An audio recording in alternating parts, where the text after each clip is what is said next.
ending chapter 1, James 1, verses 26 to 27. So James chapter 1, verse 26. A reminder galit, this coming Friday is our worship night. No?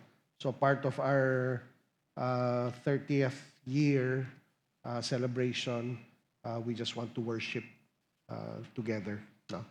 So, daw naga-feedback siya. No? Pag-ari ko sa dalom siguro. Okay, so if you're here, no, just come and worship with us. 6 o'clock this coming Friday. Okay. James 1, verse 26 to 27. If anyone thinks himself to be religious, NASB, no? I'm reading from the NASB. If anyone thinks himself to be religious, and yet does not bridle his tongue, but deceives his own heart, this man's religion is worthless. Pure and undefiled religion in the sight of God and Father is this: to visit orphans and widows in their distress, and to keep oneself unstained by the world. Okay, let's pray. Lord, salamat liwat sa pag-worship, Lord. Thank you for the songs that you placed in Brother Mel's heart for us to sing. Truly, the gospel reminds us that it is all Christ in our salvation, in our belief, and even in our walk, and in our perseverance. Lord, it is all you. But you do call us to persevere. You do call us, Lord, to remain steadfast. And as painful and difficult it may be, we know that we have your strength and we have your word to hold on to. So salamat gid, Ginoo. Tonight, again, no, we'll be studying the letter of James. Holy Spirit, we trust in you as our teacher. And even if we hear human voice or human words, it is the spiritual truths that the Holy Spirit brings that gives us the wisdom and the guidance that we need. So, salamat gid, Lord, for everything. We entrust this evening into your hands. In Jesus' name we pray. Amen. And amen. I'm just reminded of this. Every time nag-pray ko, when I preach, we need to remember that sa 1 Corinthians chapter 2,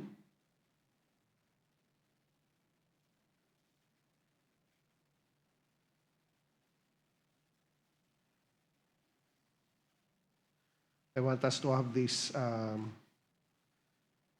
attitude and understanding. Every time you have a Bible study, discipleship man siya, Bible study, Sunday, prayer time mo, pag nagabasa kita sa Bible, verse 9. No. Let's go verse 6.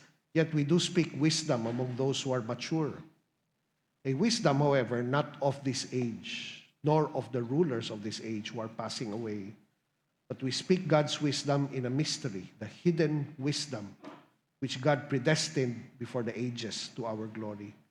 The wisdom which none of the rulers of this age has understood. For if they had understood it, they would not have crucified the Lord of glory.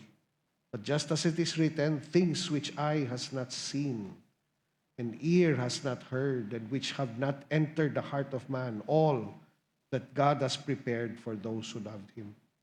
For to us, God revealed them through the Spirit. God revealed it through the Spirit. For the Spirit searches all things, even the depths of God. For who among men knows the thoughts of a man except the spirit of the man which is in him? Even so, the thoughts of God no one knows except the Spirit of God. Now we have received not the spirit of the world, but the Spirit who is from God, so that we may know the things that have been freely given to us by God, which things we also speak, not in words taught by human wisdom, but in those taught by the Spirit, combining spiritual thoughts with spiritual words. Diba? What a blessing, no? Diba? Amen ba? What a blessing, brethren, na ang Word of God, hindi human understanding hindi human thoughts And yet, by God's grace, inatagan kita understanding para maintindihan natin ang Word. Treasure that always. And no matter who stands up here sa pulpit, never look at the human instrument.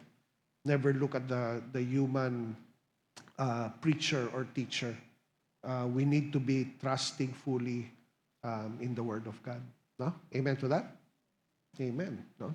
So, balik ta sa James. Okay.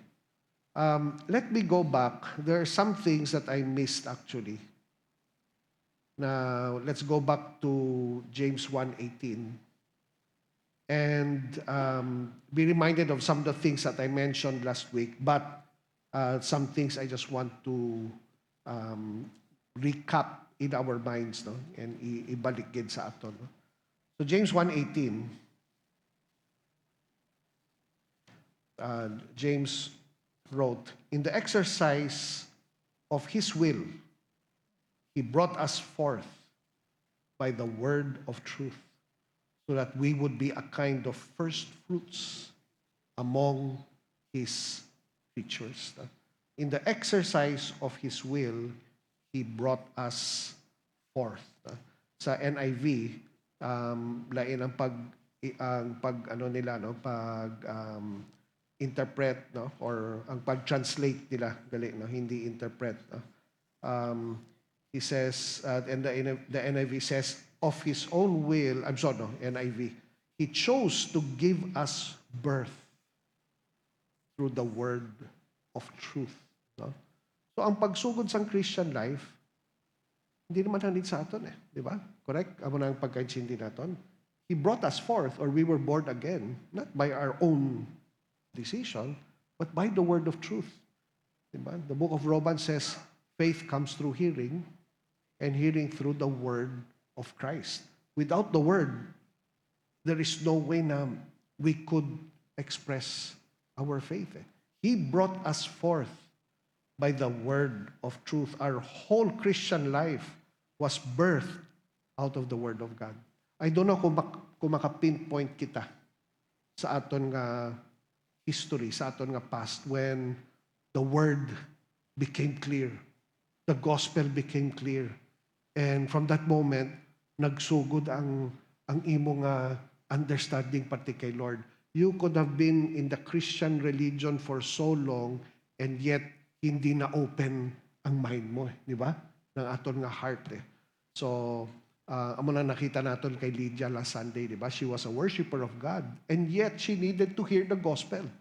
Okay, so hindi automatic, worshiper of God, believer in God, believer in Yahweh, even believer in Christ today. But the gospel still needs to be clear. God brought us forth, no? Through the word of God. And when you read scripture like that, there's no argument between God's sovereign work, man's will, etc. Nga ma-argue pa kita partidra. Nara sa scripture, no? Very clear kung ano ang nag-give birth sa aton Di ba? Hindi naman ang aton nga will, ang aton nga understanding, pero si Lord. Right? And then, in verse 19, James said, "So this you know, my beloved brethren, but everyone must be quick to hear, slow to speak, and slow to anger. For the anger of man does not achieve the righteousness of God." Okay? So, he introduces the word of truth in verse 18. Okay? So, aran ng word of truth. So, from there, ang iya nga focus ang word of truth. No? So, we are given birth, or we are brought forth by the word of truth.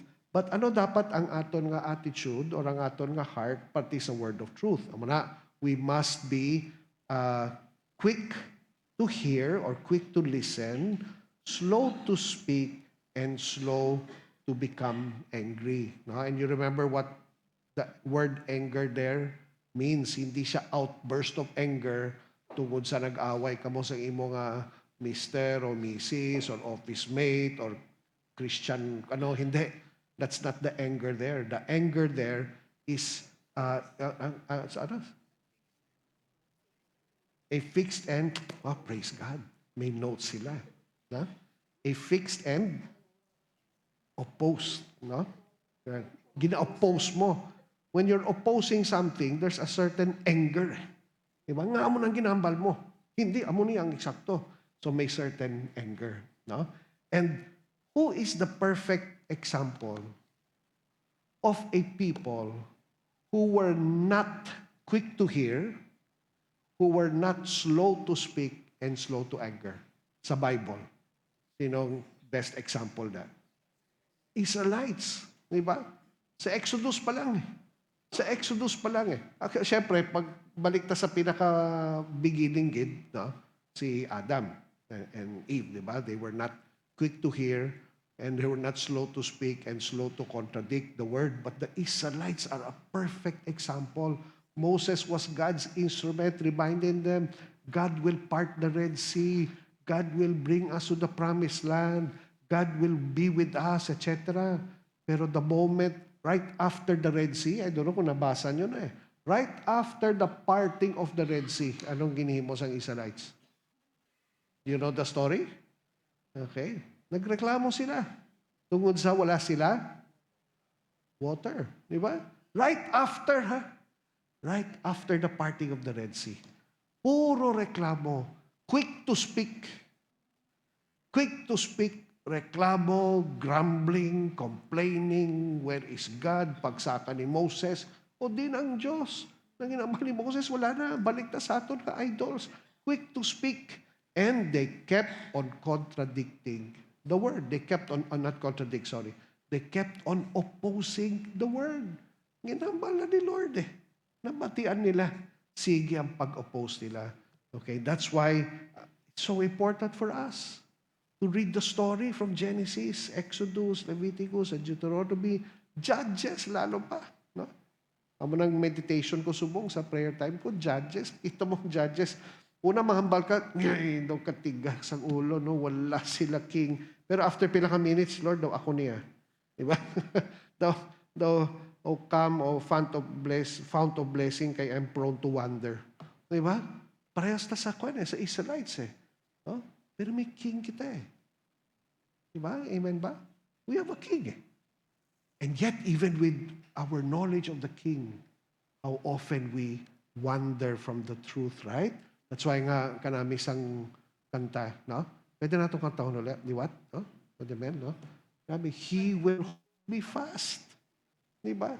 He will hold me fast eh. Pero syempre, the blessing with us is we have been born again, we have been indwelt by the Holy Spirit, and we have the Word. Okay? But see, that's what James is emphasizing. Eh. Kung gaano ka-importante ang aton, we were brought forth by the Word of truth. Okay? So we were born again, we were given birth. Pero anong dapat attitude natin? Na quick to hear. We need to be quick to listen and slow to speak. No? May ihambal ka against ang word. Sige lang, Lord, mahipos lang ko. When you're not speaking, you're listening. Right? When you're not opposing, later on we'll see the opposite of opposing sa verse 21. So, the anger of man, our opposing the word of truth does not achieve the righteousness of God. So that's the question we need to ask ourselves, di ba? Has God changed my heart to the point na I am quick to listen? Every time I open His Word, every time I have a discipleship, Bible study, midweek, Sunday, am I listening? Am I listening to the Word of God? Okay? Am I keeping quiet if I have something to say in opposition? Lord, mahipos lang ko. Mamati lang ko sa imo. Okay? And I will not oppose your word. Diba? It's the same. It's as if James is bringing his readers back. Mga Israelites ni, di ba? Bringing back to their history. Their whole history was a people who did not listen. So what's the key? Verse 21. Okay? So therefore, putting aside all filthiness and all that remains of wickedness, in humility receive the word implanted, which is able to save your souls. Okay? You were brought forth by the word. You need to be quick to listen. And when you listen, ano ang ambal ni Paul? Ano ang ambal ni James? Ambal ni James, when you listen, receive the word. Hindi receive the Lord. Receive the word implanted. Kanami isang word na implanted. Oh. It brings us back to the parable of the sower. Naging teach ni Lord sa aton that the word is implanted. So ang ginastorya ni James diri, mga believers na eh. Okay? Ang word, gin-implant na eh. Kaya kung makita mo ang sequence, no? You have been brought forth by the word of truth. Okay? The gospel has become clear. You are quick to listen, and now the word is being planted. No? The word is being planted. It is implanted. That's why it talks about a seed. Kasi the Greek word used here talks about being germinated, to germinate, to grow, to spring up. No? So ang gintanom na word, nag-grow siya. But this implanted word, we are to receive. Okay? The word implanted is to be received. The word received, you know what it means? It's a very simple word. It simply means to welcome. I-welcome mo. Diba? Buksan mo ang imong apertahan. Kag i-welcome. Ang gin-implant nga word, i-receive mo. Actually, ang receive dira, amo na ang command da sa verse. It's receive the word. Welcome it. Open your door to it. So the word is implanted, pero pwede ba na? Naging implant ni Lord ang word, pero hindi natin kina-receive. Pwede ba na? Okay? Let's spend mga 10 minutes magkwanta. Okay lang? Close your eyes. Okay? Pwede pa. Yes. Some of us tonight were saying, Amen, Amen. Pero later on, ginakontra natin eh. Hindi natin gina-welcome eh. May ginagabasa kita every day, sure. Okay, it's being implanted, but we're not welcoming it. We're not opening our hearts, no? To warm, at ang meaning sa word sa Greek, to warmly receive.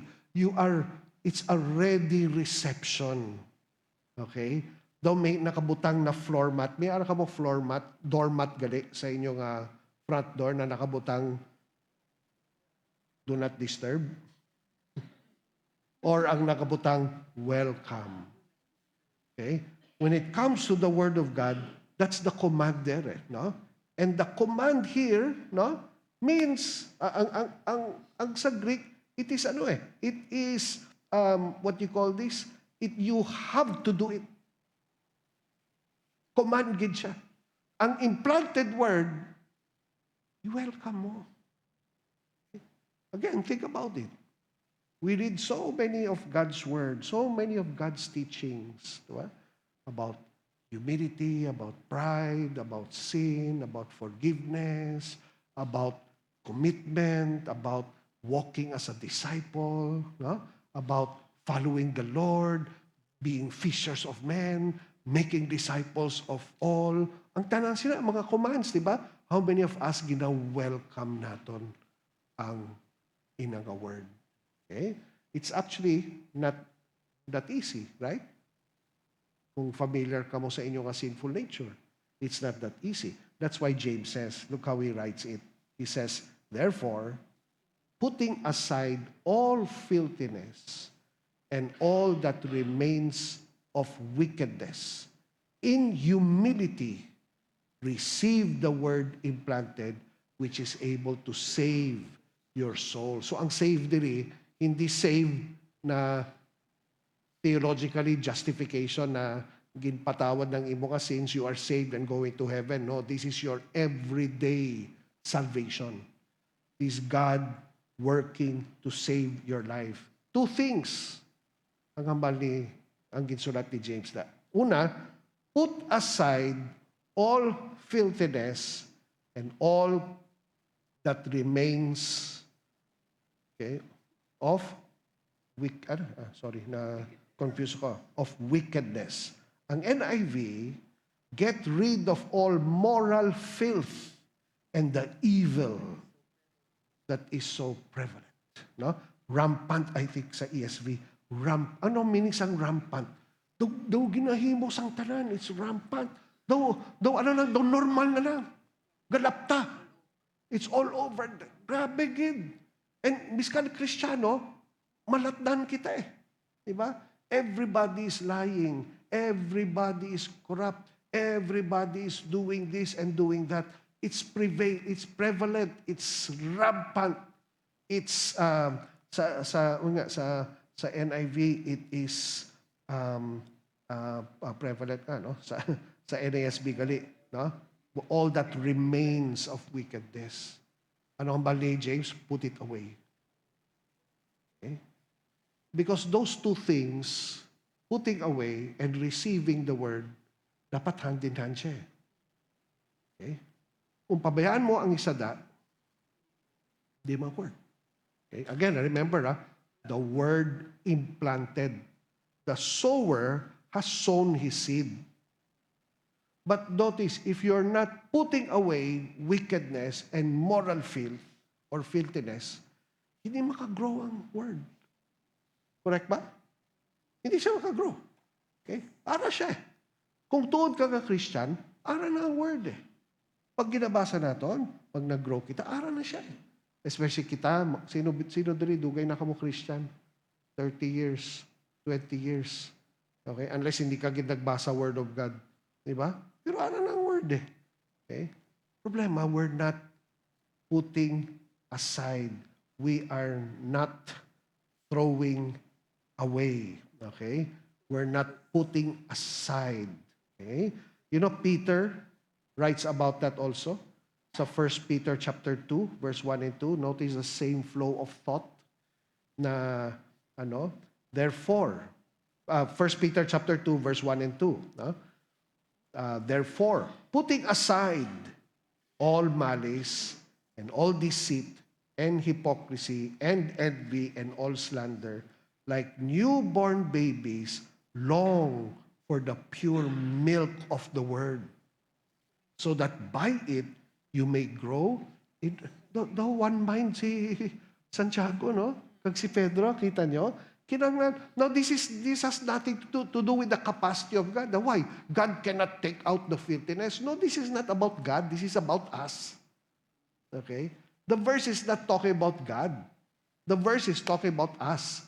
For the word of God that is implanted, to grow, we have to take out filthiness and wickedness. So, for example, you can read the word of God na forgive one another as I have forgiven you. Yes, Lord, pero ako ang imo nga pride, hindi mo siya ihaboy. Notice, gabungangin ang word. Wala. You read the word of God that says, be content. Diba? Be content with everything that I give you. Pero kung ang materialism, kag ang love for money, hindi mo siya ihaboy, hindi makabunga ang word eh. Iskan kabalo ka na eh. That's why there are many Christians, exactly what James is writing about. Kadama sa mga Christians, the word is implanted, pero wala sila bunga. Because there's so much filthiness and wickedness na kinanglan ihaboy natin eh. Kinanglan himuon basura eh. Ang problema, gabilin pa eh. Right? So those are the two things that James and Peter are writing about. They work hand in hand. Don't just keep on memorizing the word and listening to the word and reading the word. Tapos hindi naman natin ginaaboy. Okay? Ang unod sang aton nga heart, ang evil na arada. See? So those two actions must be present. Okay? That's a state of heart that is so important. Okay? Now I mentioned to you, di ba? Isn't that exactly what the parable of the sower is teaching us, di ba? Sa Mark chapter 4. Look at Mark chapter 4. But kanto lang ta. Let's just read it quickly. No? And James uses terms like moral filth or filthiness and wickedness. No? And some of us are saying, ay, ang mga pride. Ang problema kasi, that's why something like pride, we do not give up because we don't look at it as filthy. We don't look at it as wicked. Di ba? Something like materialism. Gina-enjoy pa natin eh. Di ba? That's why di natin makaboy eh. Right? Di ba?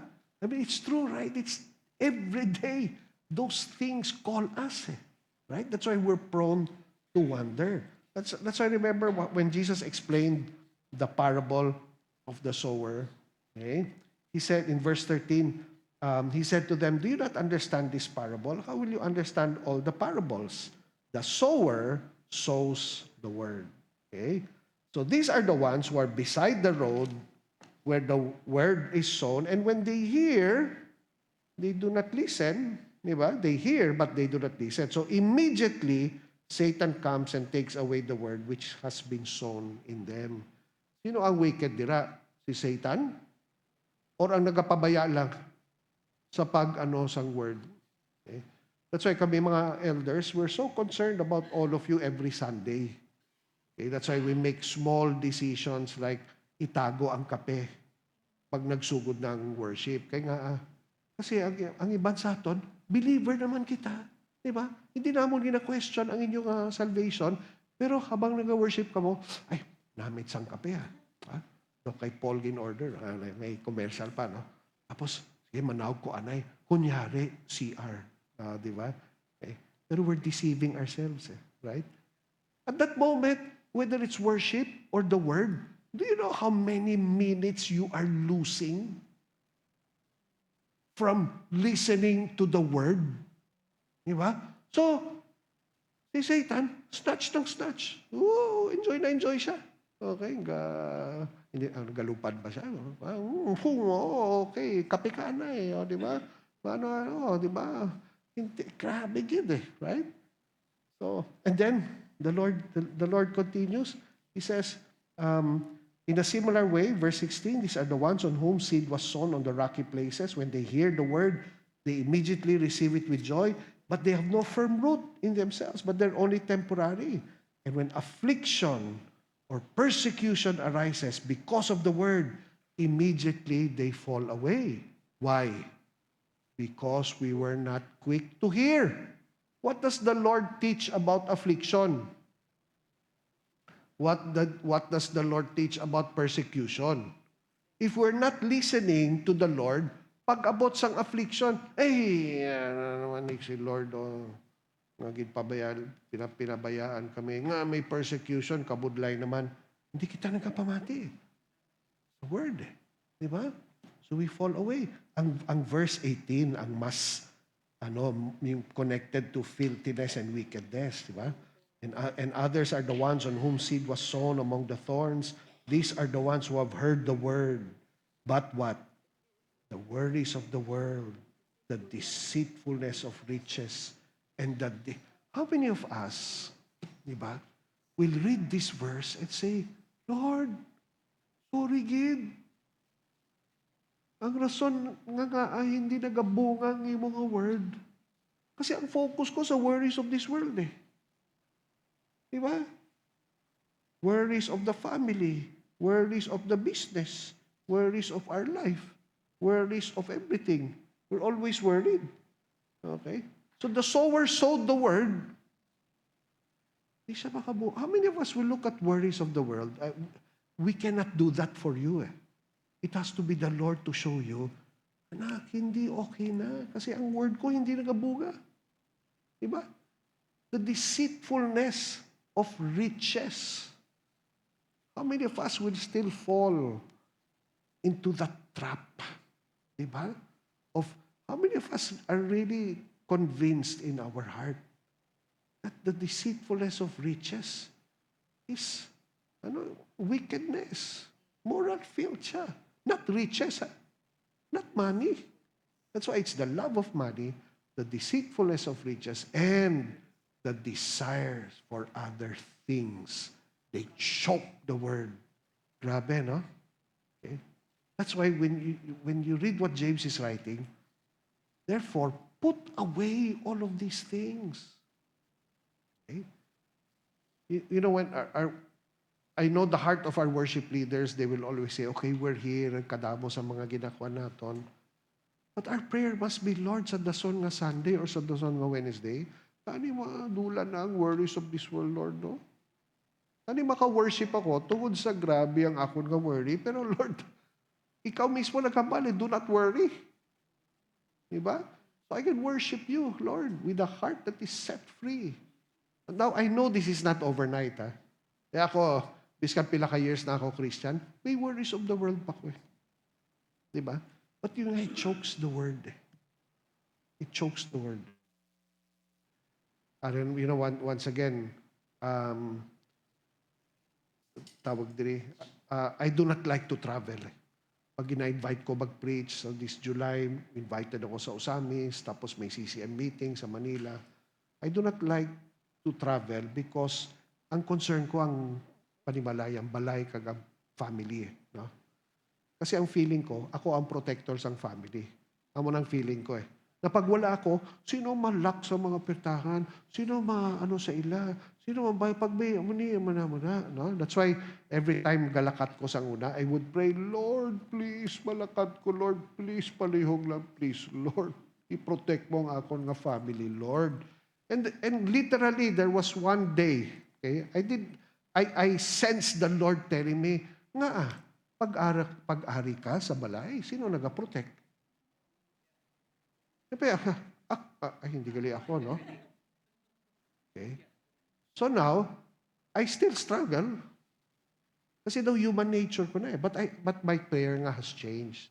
Now I pray, Lord, as you have always been protecting us, as I live, okay? Kaya mas bulay, hindi mo na makita eh. Wala ka eh, di ba? But it just enhances your trust in the Lord. So the worries of this life, grabe ah, simple lang ah. Masyado, ay, kakute naman ang illustration. But notice how it chokes the word. Okay? So you set aside, you put aside, okay? Put aside all filthiness and all that remains of wickedness. And then, secondly, balik ta sa James 1:21, no? In humility, receive the word implanted, which is able to save your souls. Interesting word ang humility. Kasi, yun nga, humble nga tao. Ang literal English translation sila is gentle. Okay, you are a gentle person. And that is opposite of being angry. Because a gentle person is someone who controls his emotion. May ano siya emotion, pero gina-control niya. Okay? So, you are meek because pwede mo i-contra word, pwede ka mag-contradict or pwede ka mag-oppose, pero hindi mo gina-oppose. You humble yourself. Okay? So, you put aside all fit. So notice ang working naton. Okay? This is our work. Eh. We put aside all filthiness and all wickedness. And then with all the gentleness of our hearts, all the humility, we say, Lord, your word is right, Lord. Yours is the word of truth. Okay? To whom shall we go?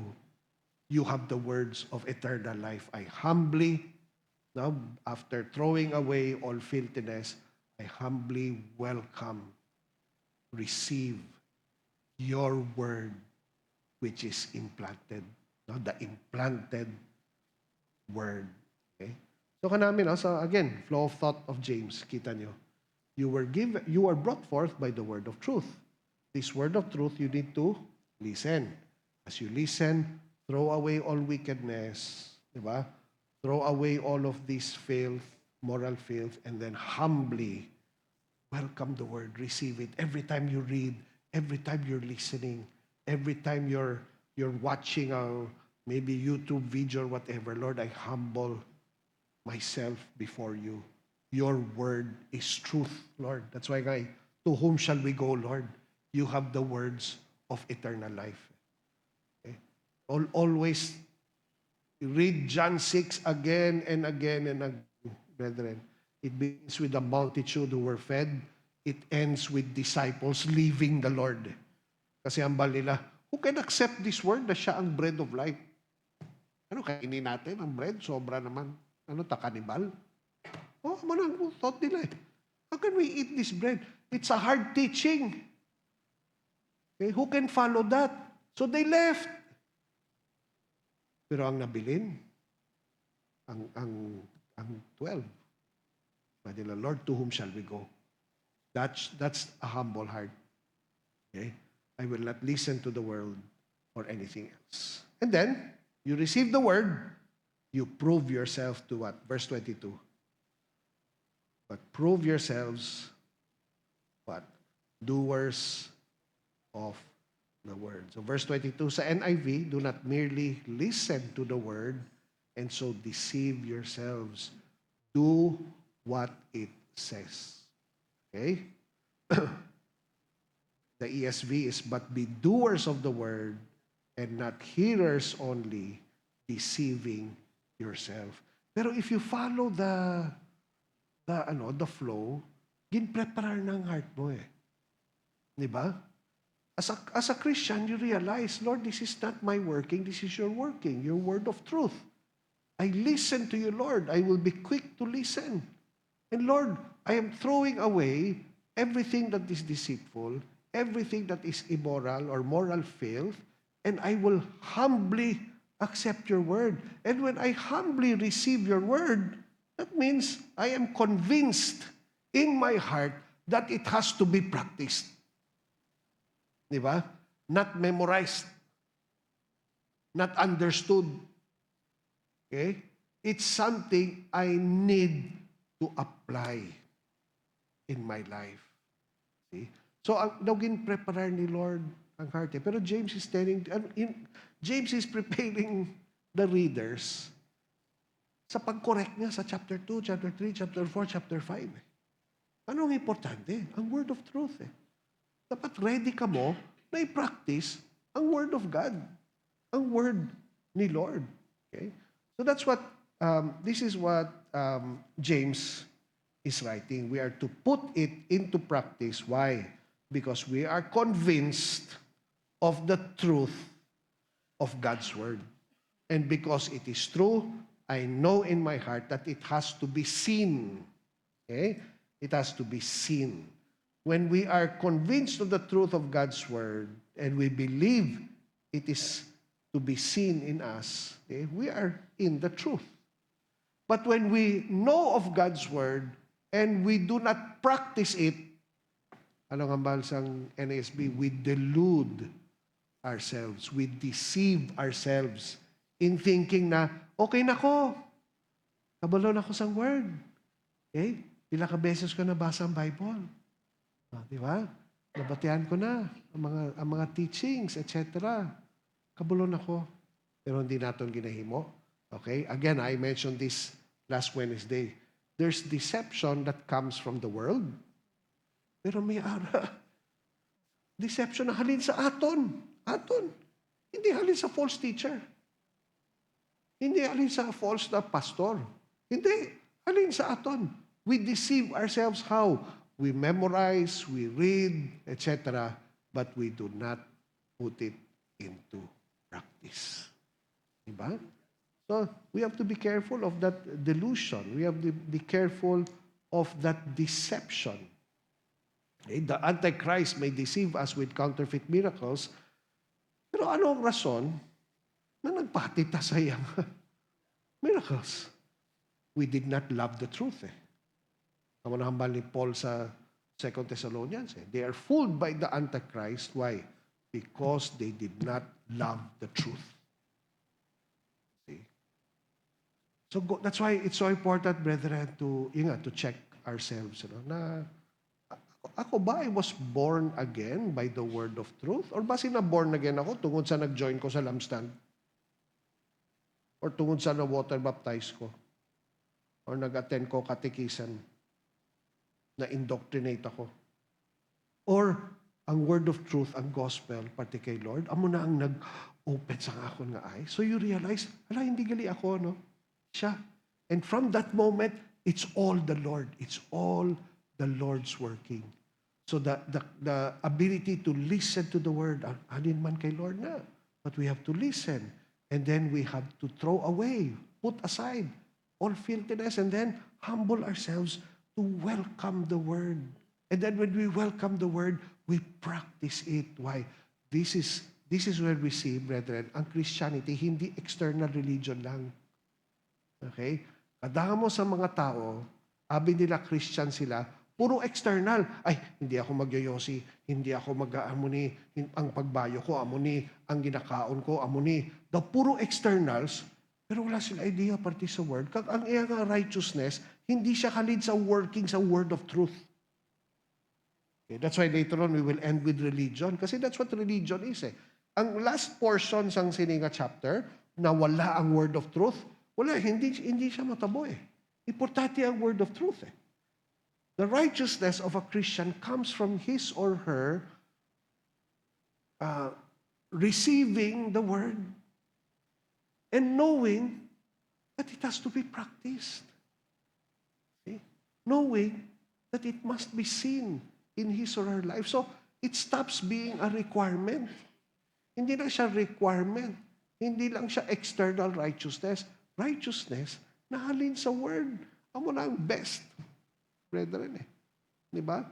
And I remember sang bago ko na born again, may driver kami sa amon nga family. And so I remember I was talking to him kay I don't know kung nadakpan siya sang traffic enforcer. Tapos hambal ko, alam mo, Cornelio ang pangalan niya. Cornelio, nakasulat sa Word of God. Amo niyo, the Word of God, do not bribe.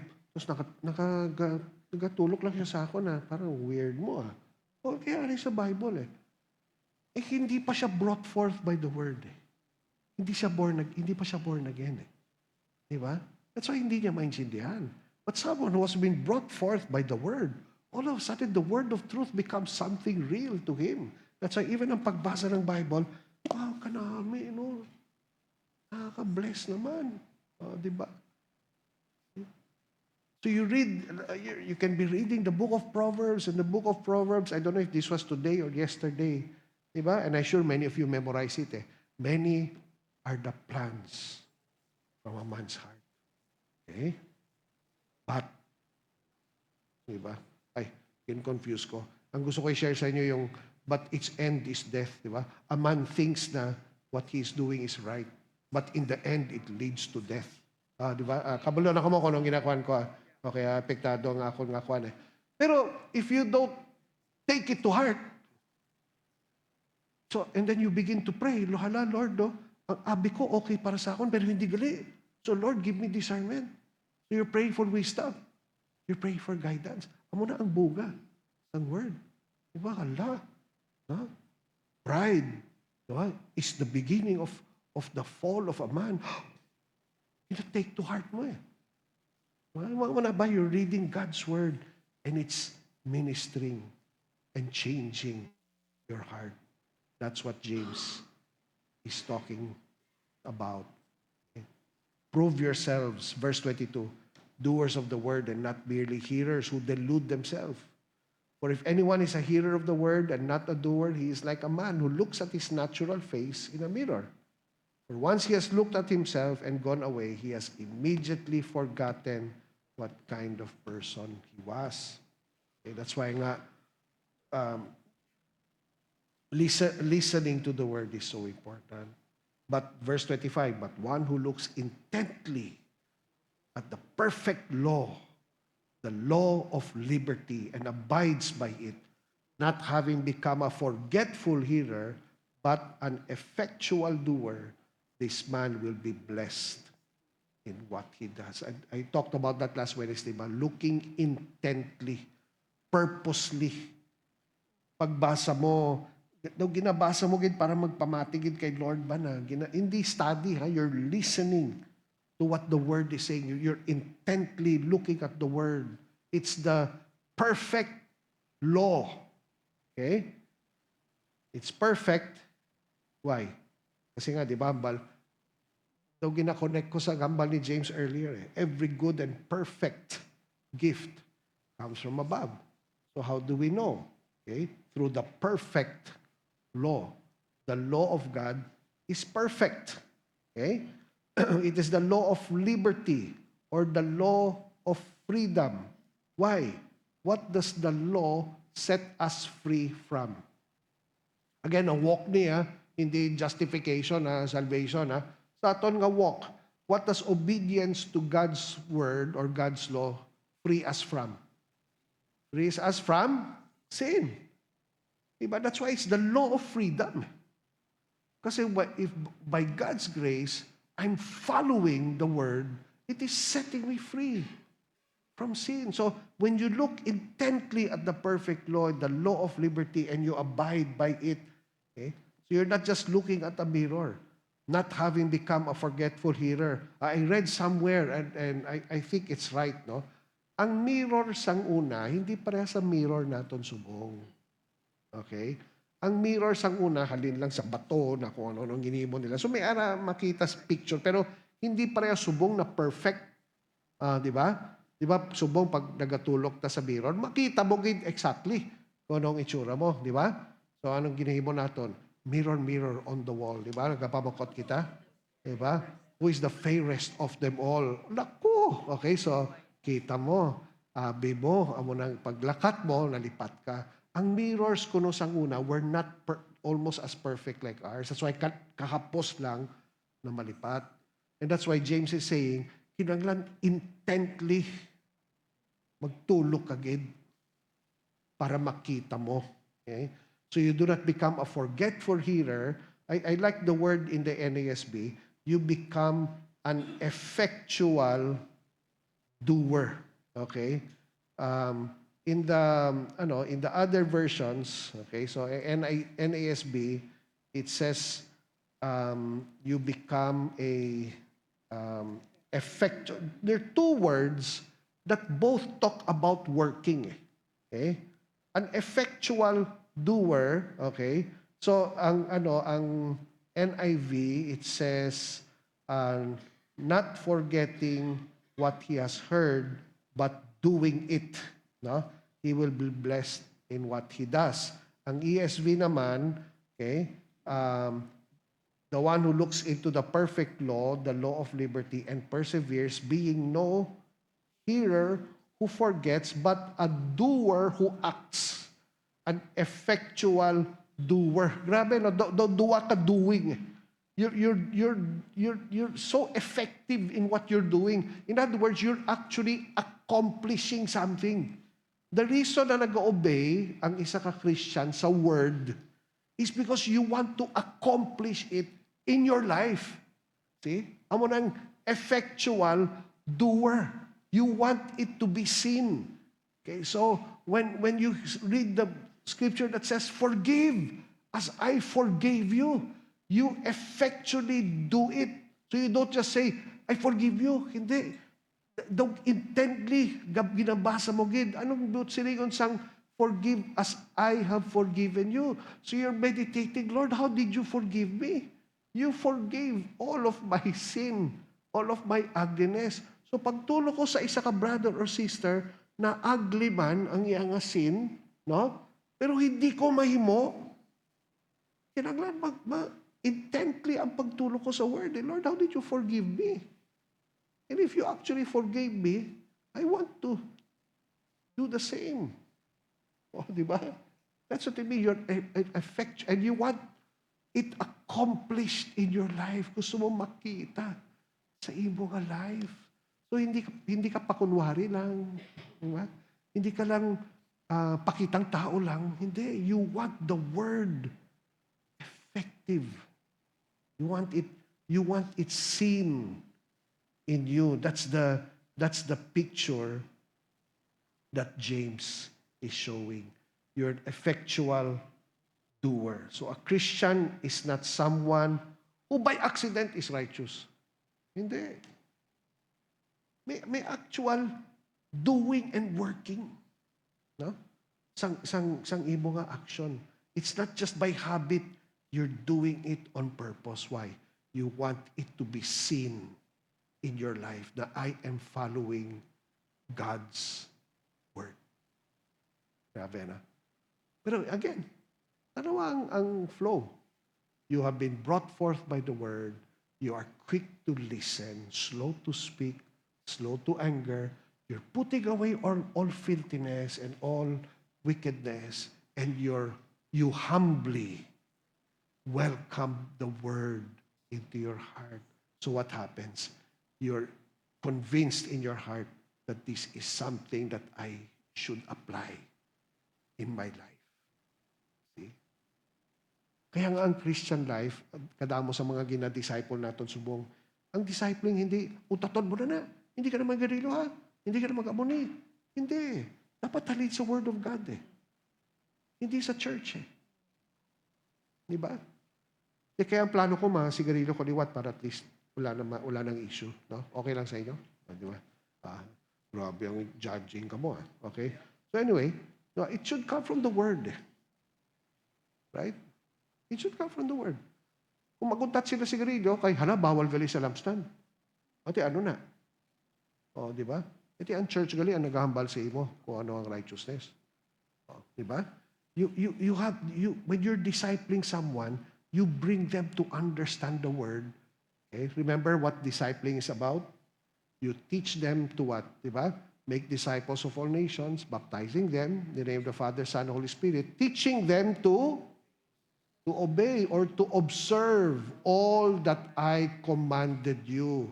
Ang discipling is, just as I am living a life of observing the Word, I want to see it also in them. Okay? As I am observing the word of the Lord, I want to pass it on to them. See? So it's not just about memorizing scripture. Hindi yung memorize. O sige, kamulo ka na sa... Hindi. Okay? It's about praying and showing them that the word of God is something to be lived. That they're observing it. Okay? And James said, if you're this kind of person, the man who was an effectual doer, this man will be what? Blessed. You will be blessed in what you do. Okay? Ang righteousness hindi, sige na nga, untaton ko na ni, hindi. Ang righteousness is, I love to do it. I want to do it, Lord, for you. It's your word. See? It's your word. Grabe, no? Who is the blessed man? He's brought forth by the word of truth.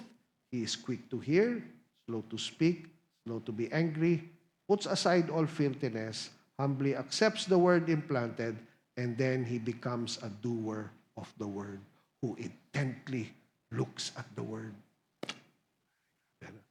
None of us, of course, are 100% that, but we can mature, right? We can mature as we grow. Read, brethren. Take advantage. How many of us know, at least those of us who are part of TLLCC sa group, no? Diba, sa subong, may reading plan kami na gina-share eh. Maybe you don't have to go to TLLCC. Maybe you have your own reading plan. Just do it. Just keep on reading. Okay? But don't just read to accomplish a requirement. Diba? You read. Why? Kasi Lord, how do you know you were brought forth by the word of truth? Kasi kapalo ka na, hindi ako ni Lord eh. Di ba?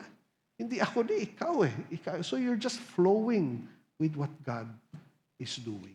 But all of these are important for what James is preparing them for eh. Kasi i-correct na ni James sa chapter 2 eh. Sa chapter 3, sa chapter 4, sa chapter 5.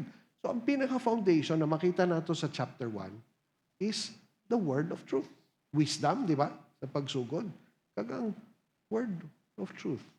Grabe, no? And so I felt I had to go through this again. Kaya maybe I went through it too fast last Wednesday. Pero napaka-importante ang word of God, brethren. That's the foundation not just of the Christian life, but of our church. Ang word of God, ang pinaka-importante. You neglect the word, ay na, notice, affected na ang atong na life. Okay? So let's end with verse 26 and 27. So James ends this portion. It's rightly, remember, no, the Bible originally had no chapters and verses. So, Isang sulat lang dire-diretso. Okay? But I feel this is slightly divided. Kasi chapter 1 should really end with this statement. No? So if anyone thinks himself, verse 26, to be religious, and yet does not bridle his tongue, but deceives his own heart, this man's religion is worthless. Okay? Pure and undefiled religion in the sight of our God and Father is this, to visit orphans and widows in their distress and to keep oneself unstained by the world. Yung mga Christian subong diri, no, na ka-generation ko sang for spiritual laws, etc. One of our favorite lines is, oh, Christianity is not a religion, it's a relationship. Diba? So, ma-realize mo gali, pag ginbasa mo si James, hala, hindi gali tuod. Okay? And we try to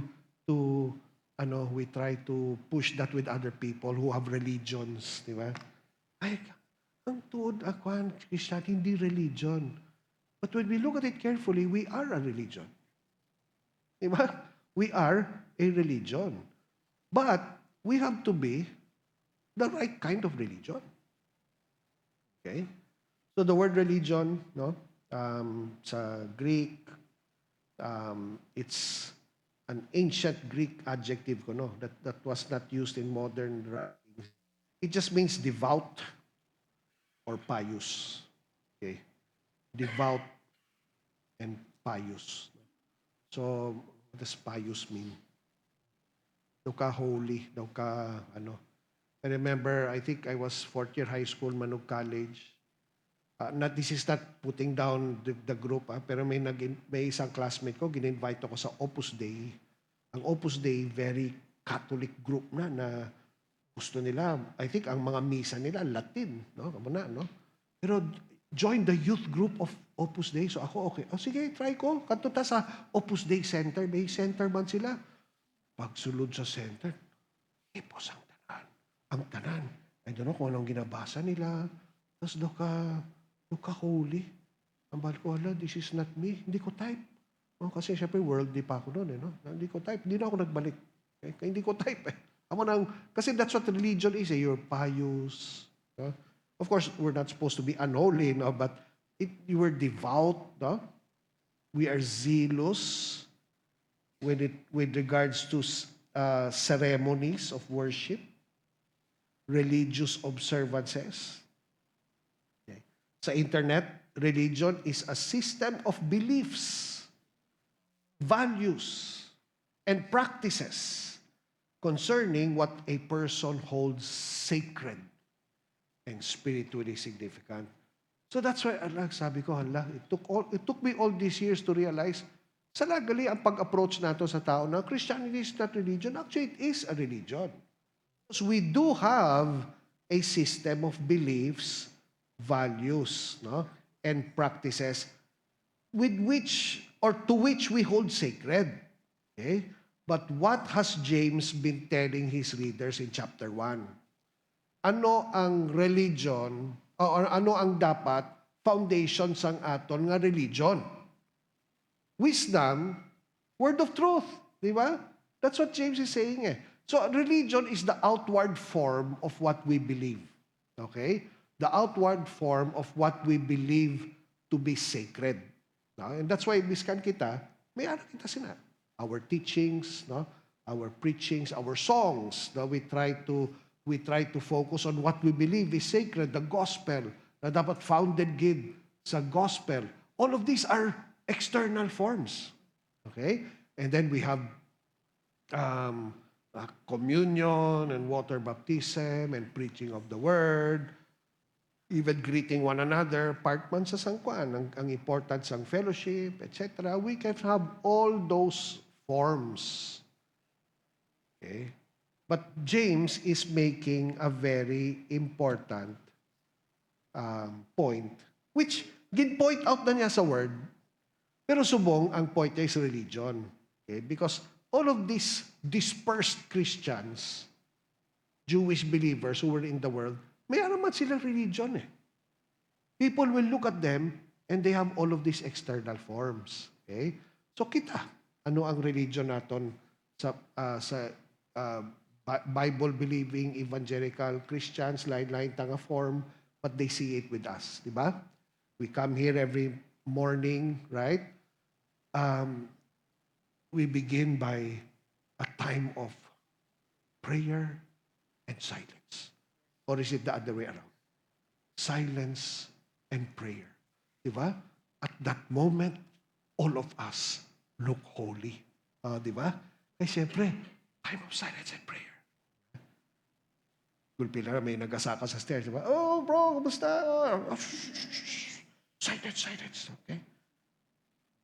Dugay, nag-ano ko na. Di ba? Sige lang, biktima man ako so I'm not judging anyone. No? But you know that it's a time of prayer. So people will come up, wow, grabe ang lampstand. No? Duka-holy sang lampstand. Nag-pray sila. Silence. Oh, grabe. May instrumental worship pa. Ay, karami sang feeling. Tapos ang worship songs, puro sovereign grace. Puro, ano pa yung mga good sources of songs na gospel ang ginakanta. O kanami. Tapos ang preaching ng word, wow, di ba, etc. Look at all these people opening their Bibles or scrolling their Bibles. Wow, ka-religious ang itsura. Tapos pagpanaog, di ba? So nag-greet kita. No? We help the brethren who are in need and they're selling what they need to sell. So we're helping them. So wow, kanami sang community, etc. That's all religion. Okay, that's our religion. Okay, we're going through all of these things. Pero what does James say? If anyone thinks himself to be religious, but he gives 3 examples in this passage. 3 works. Basically, ang ginabal ni James, kung may religion ka, pero wala kang good works, okay, grabe ang word ng ginusar niya. Ang imo nga religion is worthless. Grabe, no? So, ano yung 3 things na makita natin dira? Okay? If anyone thinks himself to be religious, but first, he does not bridle his tongue. Second, they do not care for widows and orphans who are in distress, no? Or in affliction. Or, third, they are not unstained by the world. So kung may religion ka, now, nga 3 lang, siyempre, hindi siya kompleto ang list. Pero amo na ang list na makita nyo sa James, di ba? Ang bridal his tongue, anong chapter? Ay, hindi nyo pa nabasa ang James. Chapter 3, di ba? Ang caring for widows and orphans in distress. May need sila, pero naghahambal ka, sige lang, pungko ka lang na kag mag-pray, ha? Okay? Diri kami sa mga sikat na, chapter 2. And then, unstained by the world, anong chapter na? Chapter 4. So he's preparing them for what he's going to talk about. That's not the complete list. There are so many other things that if we are not careful na may religion kita, pero hindi gali makita sa aton kakabuhi. Okay? Grabe, no? Kanami kay James kay diretsanay na Straight to the point. No? Di ba? Straight to the point. The tongue must be bridled. Why? Because our words are a major exposition of our heart. Grabe, no? That's why every time we say a bad word and you don't have to say it, sometimes you just think it. You know, if the Holy Spirit is in you, gina-correct ka na Di ba? Grabe, no? And then, caring for those who are in affliction or distress, looking for helping one another, looking out for the needs of one another. Hindi ba makita natin sa Book of Acts na? Last Sunday, I talked about apostles or ministers of the gospel. But from Acts chapter 2, Acts chapter 4, and I forgot what chapter is in Acts later on when there's a prophecy na magkaka-famine sa Jerusalem. And the church just naturally sent aid because caring for those who are in affliction. Ang picture diri, widows and orphans. Kay, amo ni ang usual picture sa Israelite mind Ang Israelite mind kasi, dependent sa man ang wife. And so pag napatay ang bana, sa Israelite, taluoy sa widow. Ay hindi siya man, an orphan na man sa parents. So it's just a picture of those who are in distress. And if we don't care for those in distress, what kind of church are we? Diba? There was someone who didn't bring up actually sa elders. Damo nagabaligya sa dalom, di ba? Uy, di ba, elders, di ba dapat hindi pwede? Kaya di ba si Lord sa temple? Di ba? Ginaboy niya mga ginabaligya, di ba? So, siyempre, ang sabat namon, gindiscuss namon, una-una, ang center ba temple? Hindi naman eh. Secondly, anong connection sa sacrifices? Kasi ang mga ginabaligyan during that time was ano eh. Okay? This is our opportunity which I will just plugging ni. These brethren, they have needs. And they're using this to help them. Okay? In their needs. So, let's help them. Diba? According to your capacity, syempre. No? Hindi naman siya importante. But that's how we need to look at it. Our brethren in need. And then, of course, not being stained. Okay? Keeping ourselves unstained. Walang mancha. Diba?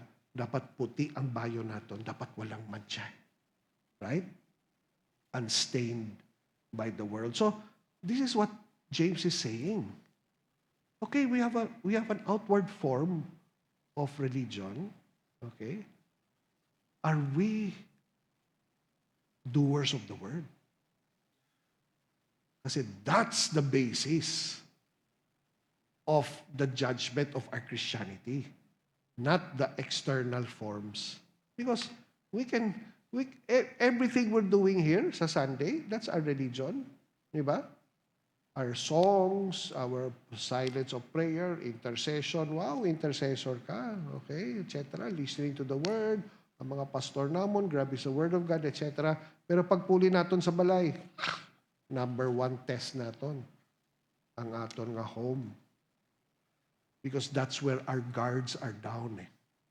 Diba? Here, all of us look pious. Diba? But when we go home, why is it na pagpuli natin sa balay? No, feeling natin daw free lang kita na pwede ta maging carnal. Diba? Kasi pamilya natin eh. Diba? Tapos nakatago pa kita sa walls ang aton nga balay. Okay? But we forget that our families, one of the hardest things is for our family members to look at us and say, bago ko lang nag-preach, kanami isang James mo. Tapos pagpuli mo sa balay. Diba? Ako pang ginibo ko example. Di ba? Kanami isang wali mo sa Sunday, tapos pag-drive mo sang salakyan, ang tanan nga jeepney driver, ginagigan mo. Di ba? Kulang na lang, mamuyayaw ka gid. Di ba? So, no? That's what James is saying. If we have religion, but we're not doers of the word, all those external things are worthless. They're all worthless.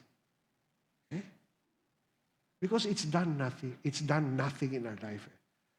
As much as possible, ang tanan na ginahimo naton sa aton nga church and even sa other churches, we want to follow the word. As much as possible. Not everything is kwan, di ba? But, we want it to be according to the word of God. So it's the word of God becoming alive. But we're supposed to be a people who listen, quick to hear, slow to speak, slow to be angry, throwing away wickedness or getting rid of all wickedness, and humbly receiving the word so that we can be doers of the word and not just hearers. Okay? So we can boast about ang lampstand, ang foundation ng lampstand, intercession, prayerful kita. Pero sa aton nga personally ba, prayerful ba kita? We can have a prayer ministry but not really prayerful. We can boast about the word being preached. Pero kita ba, Are we hungry for the Word? Diba? So these things, they need to be seen in our lives. Kasi that's the point of religion. Diba? Religion is meant to be seen. Okay? I don't know if you know this, pero I don't know kung 80s o 90s nagwa ang ng OPM song. Hindi pa ako Christian noon eh. Hindi, Christian na yata ako. Nabatian ko yung yung banal na aso, santong kabayo. Okay? Natatawa ako. Kung basahon mo ang lyrics, kasi ang lyrics niya, may isang babae, galing sa simbahan, I think kung ano, okay? Tapos, pinapara niya ang jeep, sabi daw ng driver, sa babaan lang po. Tapos minura daw niya. So parang ang kanta, uy, kagaling mo lang sa simbahan. Tapos ganyan ka pala. Tapos ang second example niya, preacher. Nagawali sa sa dalan, tapos may pulubi na nagpalapit, pahingi man konti. Hindi, para kay Lord to, para kay hindi niya binigyan, kahit pang pagkain lang, hindi. So, banal na, grabe ang song eh. It really is going against religiosity. Banal na aso, santong kabayo, natatawa ako. I know later on, pangitaon nyo eh. Hindi, pangitaon nyo. Pangitaon nyo, ang pangitaon nyo yung lyrics. Okay? Because that's not supposed to be us. People should not say, born-again Christian ka. Oh, grabe ah. Evangelical or reformed or whatever, lampstand. Uy, lampstand ka nag-attend. Diba? It's either, lampstand ka galing nag-attend, or sa lampstand ka nag-attend. Na may question mark ba? Diba? Kasi nga, we can have all the religiosity, but it's worthless. And then look at he says, this man's religion is worthless. No? And then, he also talks about, deceiving. Okay? If any man, di ba? If anyone thinks himself to be religious, verse 26, and yet does not bridle his tongue, but deceives his own heart. Di ba? Now, I think it's safe to say that all of us have problems with our tongues. But how do you know you're not being deceived? That you're not deceiving yourself? Because every time you curse, every time a bad word comes, you sense the conviction of the word. And you say, Lord, sorry, Gid. Sorry, Gid, Lord. Diba? Sabi, no? Kasi that's the point of James. It has to come out. And ang imo ka desires, Lord, sa dason, tani, makontrol ko ka ako na words. Diba? So it's really being doers of the world, living out our religion. Matthew, I won't read it anymore, kay 7:30 na. Matthew 7, Jesus talks about by their fruit you will recognize them. And even when they said, Lord, did we not prophesy in your name? Did we not perform miracles? Ano nga ba ni Lord? I'm sorry. I do not know you. Diba? All the externals were there. But the Lord, I pray that that's not us. Diba? I pray that. But that's why, look at the whole flow of chapter 1. At least when it comes to the word. We are brought forth by the word of truth. We are quick to hear, slow to speak, slow to be angry.